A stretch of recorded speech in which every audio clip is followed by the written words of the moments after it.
All right, let's talk about a kind of hidden superpower. It's this crucial factor for success that you're never, ever going to see listed on a resume. We're talking about personal magnetism. I mean, just think about that for a second. What if all your degrees, all your skills, all the stuff you've worked so hard for aren't actually what's going to accelerate your career? The source material we're diving into today argues that the real key is your ability to connect, to engage, and maybe most importantly, to be remembered. So, here's the core problem that so many incredibly talented people run into. They hit what's called the likability ceiling. You know you're good at what you do, you put in the hours, you deliver results, but for some reason, all that competence just isn't translating into the influence or the opportunities you feel like you deserve. And honestly, it's a super frustrating place to be. And this slide just lays it all out, doesn't it? It shows the two paths you can be on. Over on the left, you've got competent but forgettable, where your impact is just limited. And on the right, competent and magnetic, where that same impact gets multiplied. So just take a look. Which one of those columns feels a little too familiar right now? And look, this isn't just about feeling left out or not getting invited to lunch. No, being forgettable carries a very real, very tangible professional cost. It's like this invisible tax on your career, slowing you down and capping your potential in ways you might not even be seen. So let's break down what these costs actually feel like. The opportunity tax, that's that gut punch feeling when you see a big project or a promotion go to someone who's frankly just more compelling.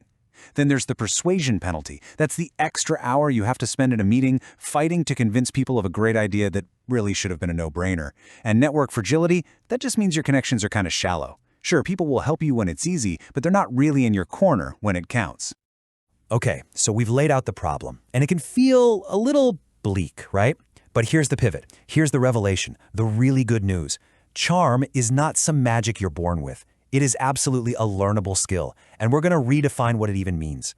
For way too long, we've all bought into this myth that charisma is this magical quality you either have or you don't, that it's some special gift just for extroverts.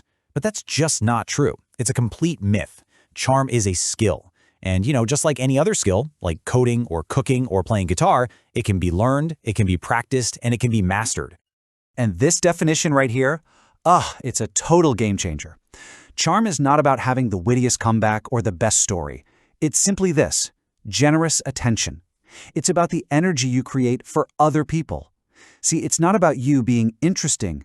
It's about making them feel interesting. It's an act of giving, not a personality trait you have. Okay, so if we agree that charm is a skill, the next big question is, how in the world you learn it? Well, you need a system. You need a framework. And that is exactly where the M.A.G.N.E.T code comes in. It's a structured, actionable system for building this skill one piece at a time. So let's quickly run through the M.A.G.N.E.T acronym. You've got M for measured composure. A is for absorbent listening. G, generous assumption. N is nuanced inquiry. E for energized engagement. And finally, T for tactile appreciation.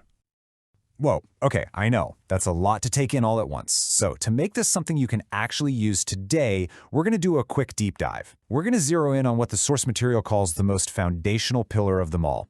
A for absorbent listening. So let's get real for a second. I want you to ask yourself this question and be totally honest. When someone else is talking, are you completely absorbed in what they're saying? Or is your brain just formulating your reply? Basically revving its engine, waiting for them to take a breath so you can jump in.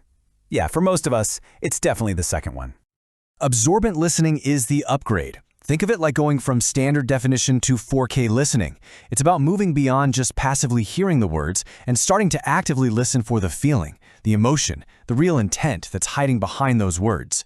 It's the difference between hearing someone say, "I'm fine," and actually understanding the exhaustion and frustration they're trying to mask. So how do you actually build this muscle? How do you practice?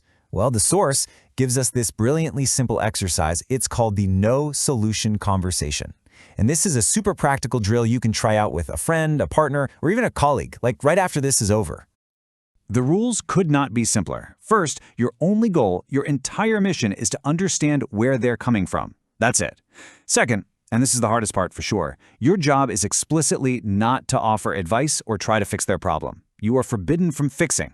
And third, the way you know you're doing it right is if you can listen so deeply that you can actually reflect their core feeling back to them. You know, with a simple phrase like, wow, it sounds like you felt really underappreciated in that moment.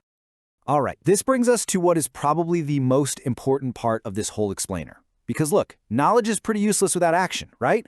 The goal here isn't just to understand the M.A.G.N.E.T code, it's to start putting it into practice, like today. You gotta remember, becoming a more magnetic person isn't something that happens overnight. You don't just flip a switch. It's built brick by brick, one conversation at a time. And that no-solution conversation we just talked about, that's your first brick. According to the source, it's the atomic unit of charm. It's the smallest, most fundamental building block there is. So here it is, your assignment straight from the source. For this week, I want you to forget the other 5 pillars. Just put them on a shelf. Your entire focus is on absorbent listening. Your mission is to make one person, just one person a day, feel completely and profoundly heard.